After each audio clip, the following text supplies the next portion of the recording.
வணக்கம் மகளே. இந்த வீடியோவில் என்ன பார்க்க போகிறோம்னு பார்த்தீங்கன்னா, ஒயிட் ரோஸ் அப்படின்ற படத்தை பற்றி தான் பார்க்க போகிறோம். வாங்க பார்க்கலாம்.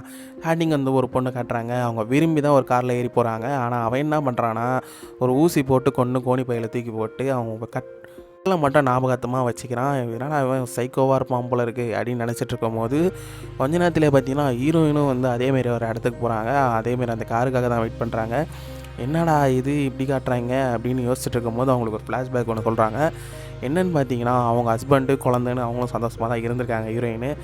ஆனால் ஒரு டெரரிஸ்ட் அட்டாக் நடக்கும்போது இவங்க குறுக்கில் போயிட்டு அந்த புல்லட் வந்து இவங்க மேலே பட்டிருக்கு. போலீஸ்காரங்க திருப்பி விடுறதுக்காக இவங்களுக்கு டெரரிஸ்ட் ஆக்கிட்டாங்க அவங்க ஹஸ்பண்டை. என்னடா பண்ணுறதுன்னு தெரியாமல் ஒரு டெரரிஸ்டோட ஒய்ஃப்னால் அவங்களுக்கு என்ன மரியாதை இருக்கும்? எங்கே போனாலும் மரியாதை இருக்காது, கெட்ட பேர் தான், சுற்றி இதுவாக இருக்குது. அது மட்டும் இல்லாமல் அவங்க பிறந்த வீட்டுக்கு போனாலும் தொத்தி விட்றாங்க. என்ன பண்ணுறதுன்னு தெரியல, வாழ்கிறதுக்கு காசு வேணும். சரி என்ன பண்ணுறதுன்னு தெரியாமல் ஒரு பக்கம் வந்து அவங்க பக்கத்து வீட்டுக்காரங்களே உதவி பண்ணி ஒரு வேலைக்கும் சேர்த்து விட்றாங்க. ஆனால் அந்த வருமானம் பார்த்தாமல் கடன் கொஞ்சம் வாங்கிடுறாங்க. அந்த கடன் மூலயமா வந்து பார்த்திங்கன்னா ஒரு பெரிய பிரச்சனையும் வருது. அவங்க குழந்தையும் தூக்கிட்டு போயிட்டு நீங்கள் காசு கொடுத்தா அவங்க குழந்தைய விட்றேன் அப்படின்னு சொல்லி மிரட்டுறாங்க. அந்த காசுக்காக இந்த தொழிலுக்கு வர மாதிரி காட்டுறாங்க. சரி ஓகே வராங்களே அப்படின்னு இது பண்ணும்போது வில்லங்கிட்டே வந்து மாட்டணுன்ற மாரி ஆகிடுச்சு. இந்தமாரி வந்து மாட்டினதுக்கப்புறம் தான் வந்து வில்லனை பற்றியே நமக்கு தெரிய வரும். அவன் பெரிய சைக்கோவாக இருக்கிறான். என்னன்னு பார்த்தா அவனுக்கு ஒரு ஃப்ளாஷ்பேக் வைக்கிறாங்க. காலேஜ் படிக்கும்போது அவன் வந்து என்ன பண்ணியிருக்கான், இந்த இறந்து போன பிணங்கள் கூட பார்த்திங்கன்னா உடலுறவு வச்சுருக்கான். அவனுக்கு என்ன ஒரு பிரச்சனை இருந்திருக்கு அப்படின்னு பார்த்தீங்கன்னா, அவனை யாருன்னா பிடிக்கலன்னு சொல்கிறாங்களோ, இல்லை அவன்கிட்ட யாருன்னா பேசாமல் இருக்காங்களோ, அவங்ககிட்ட பழகிட்டு பழகாமல் இது பண்ணுறாங்களோ, அந்த மாதிரிலாம் வந்து ஒரு இது இருக்கக்கூடாதுன்னு அவன் யார்கிட்டையும் பேசாமலே இருக்கான். ஆனால் அவனுக்கும் ஒரு பொண்ணு பிடிக்க வருது. ஆனால் அந்த பொண்ணுக்கு வந்து பார்த்திங்கன்னா வேறு ஒருத்தனை பிடிச்சிருக்கு. அது இவனுக்கு பொறுக்காமல் அவனை போட்டு அடிச்சிடுறான். இந்த பிரச்சனையில் அப்போ தான் அந்த பொண்ணு இறந்து போயிடுது.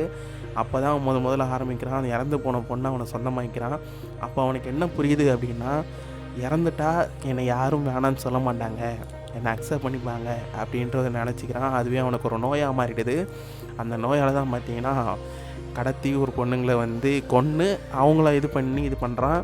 இந்த மாதிரியான ஒரு வில்லங்கிட்ட போயிட்டு ஹீரோயின் மாட்டினா என்ன நடக்கும்? இதில் வந்து போலீஸ்காரங்க வந்து அவங்க ஹஸ்பண்டுக்கு வந்து துரோகம் பண்ணிட்டோம், அவங்களுக்காக வந்து இவங்களை காப்பாற்றி தான் ஆகணும்னு அவங்க ஒரு பக்கம் போராடுறாங்க. போலீஸ்காரங்க காப்பாற்றினாங்களா, வில்லன் வந்து இவனை கொன்னானா, இவங்க கிட்டேருந்து தப்பிச்சு அவங்களுக்கு வாழ்க்கை நடந்துச்சா ஹீரோயினுக்கு? இதுதாங்க இந்த படத்தோட கதை. படத்துலேயே ஒன்று சொல்லியிருப்பாங்க, வாழ்க்கை எப்போ வேணாலும் மாறும் அப்படின்ற மாதிரி ஒரு டைலாக் ஒன்று சொல்லியிருப்பாங்க. அதேற்ற மாதிரி தான் இந்த படமும் வந்து பார்த்திங்கன்னா இவங்க நல்லா தான் இருந்தாங்க, ஆனால் இந்த மாதிரி மாட்டிக்கிட்டாங்க, இதுலேருந்து வாழ்க்கை அவங்க மாறிச்சா அப்படின்றது தான் இந்த படத்தோட கதையாகவும் வச்சுருக்காங்க.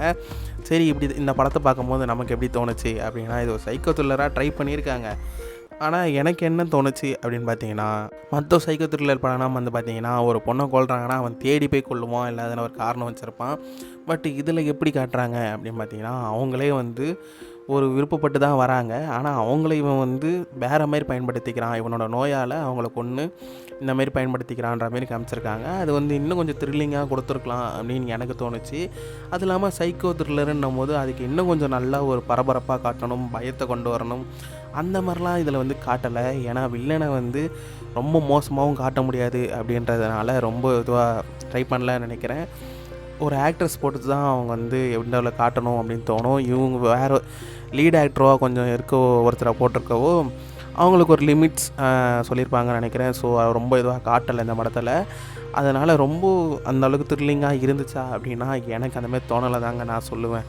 நீங்கள் இந்த படம் பார்க்கும்போது உங்களுக்கு இந்த படம் சாட்டிஸ்ஃபையாக இருந்துச்சா அப்படின்றத கமெண்ட் பண்ணுங்கள். இந்த வீடியோ பிடிச்சிருந்தால் லைக் பண்ணுங்கள், ஷேர் பண்ணுங்கள், நம்ம சேனலை சப்ஸ்கிரைப் பண்ணுங்கள். நன்றி மக்களே.